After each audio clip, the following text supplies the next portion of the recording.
Muito bem, hora de oração, excelente dia para você, como é que você está hoje? Deus te abençoe rica e poderosamente, todas as manhãs estamos aqui repartindo uma palavra, orando, pedindo a Deus sabedoria, entendimento, compreensão das coisas espirituais. Estou falando sobre o capítulo 2 do Apocalipse. Já falamos sobre a introdução da visão do apóstolo João na ilha de Patmos, a visão gloriosa do Senhor nas regiões celestiais, as estrelas nas mãos dele e ele no meio dos candeeiros que são as igrejas. Ontem estávamos meditando sobre a carta à igreja aos Efésios e como havia uma preocupação e um zelo de Deus para com aquela igreja dentro de toda a grandeza e proeminência que aquela igreja tinha em defesa do evangelho e firmeza contra os falsos mestres, mas que estava sendo solapada realmente, sorrateiramente,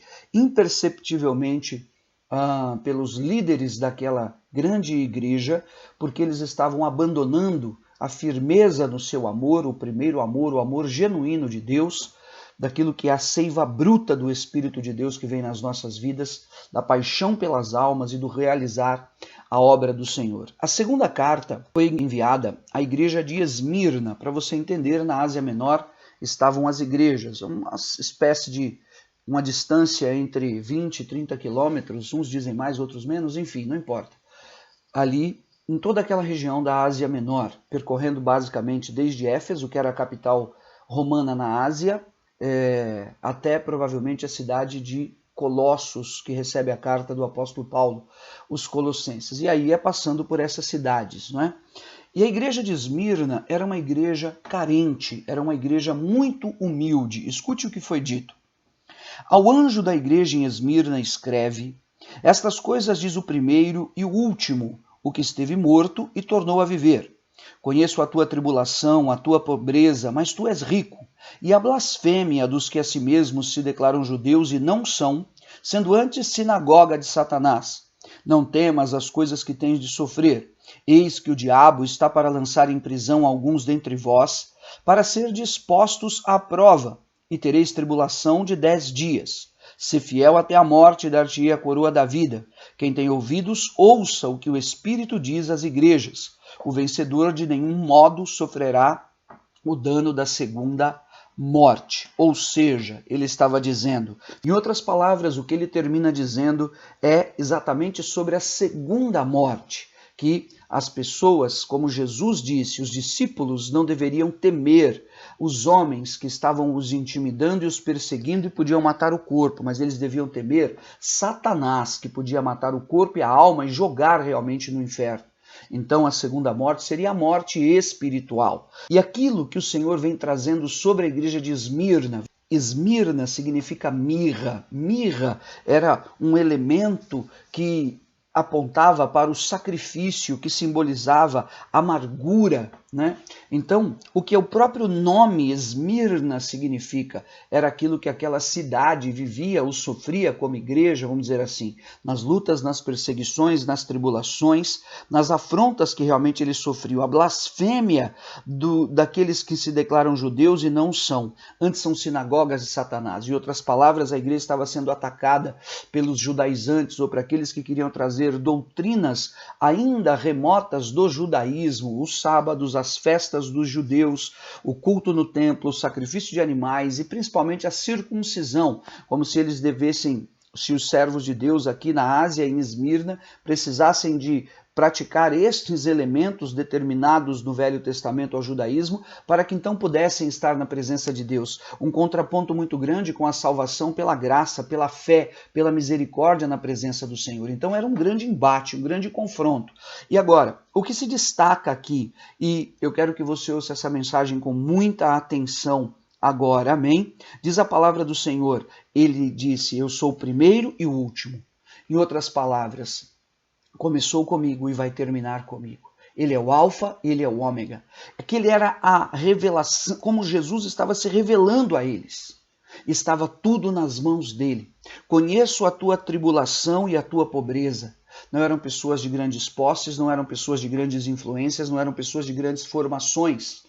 mas eram servos piedosos e humildes que foram dignificados com este exemplo grandioso de receberem essa carta.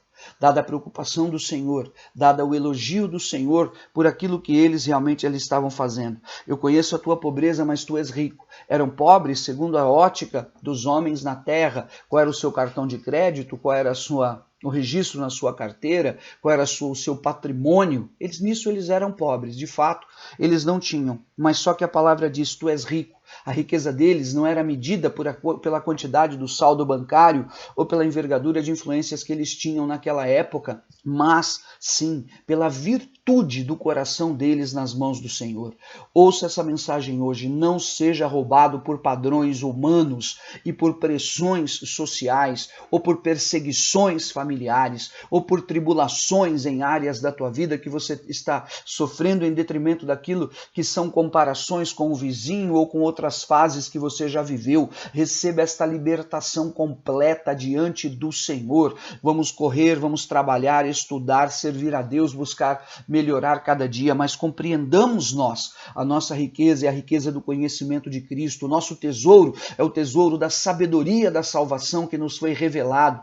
E diante disso é que o Senhor vai acrescentar nas nossas vidas tais e tais coisas. Está escrito em Mateus 6,33, buscar em primeiro lugar o seu reino e a sua justiça. Sabe, queridos, tem dia que cansa as pessoas estarem sendo enganadas e roubadas por conta de enxergarem as coisas suntuosas e de verem os atrativos todos que estão aí no mundo. E a palavra de Mateus diz que a semente cai no meio dos espinhos e as fascinações e o amor ao dinheiro tem roubado e ceifado muitas e muitas vidas que têm se tornado na realidade interesseiras, pragmáticas, egoístas, sabe?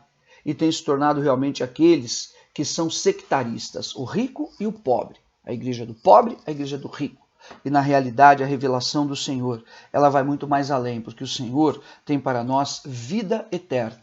Eu não vou me estender mais, mas é um assunto que realmente sobe assim no nosso coração, no nosso espírito. Que o Senhor te dê discernimento e você compreenda. Há realmente um galardão pela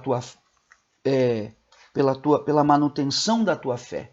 Há realmente um galardão por você permanecer firme, fiel diante do Senhor. Se fiel no pouco, te colocarei sobre o muito. É a igreja de Esmirna. Tem fases na vida que nós estamos na igreja de Esmirna, que tem fases na vida que tem fases que são de perseguição, de provação, de mirra mesmo, de sacrifício. Mas existe um galardão. E quando a nossa fé é provada, mais e mais o Senhor depura a porção que Ele nos prometeu e mais estamos próximos de viver todas as promessas que Ele nos deu em nome de Jesus. Amém? Temos grandes promessas e vamos vivê-las. Vamos lutar, guerrear com as armas que o Senhor tem nos dado. E eu encerro com isto. A palavra de Joel no capítulo 3 diz assim: diga ao fraco, eu sou forte. Tome as suas relhas de arado e as vossas podadeiras, forjai espadas e forjai lanças. Diga ao fraco, eu sou forte. Receba no teu coração esta mensagem, em nome de Jesus. Eu quero orar por você agora. Pai de amor, toda perseguição, todo nível de luta espiritual, tudo aquilo que tem pressionado o meu irmão, a minha irmã, familiares, Senhor, onde estiverem, contra a fé, há uma situação, ó Deus, de não estarem firmados, protegidos e caminhando em liberdade. Hoje estas amarras do inimigo, estas provações do inimigo sejam desmascaradas, denunciadas e se entraram por um caminho, saiam por 7 caminhos.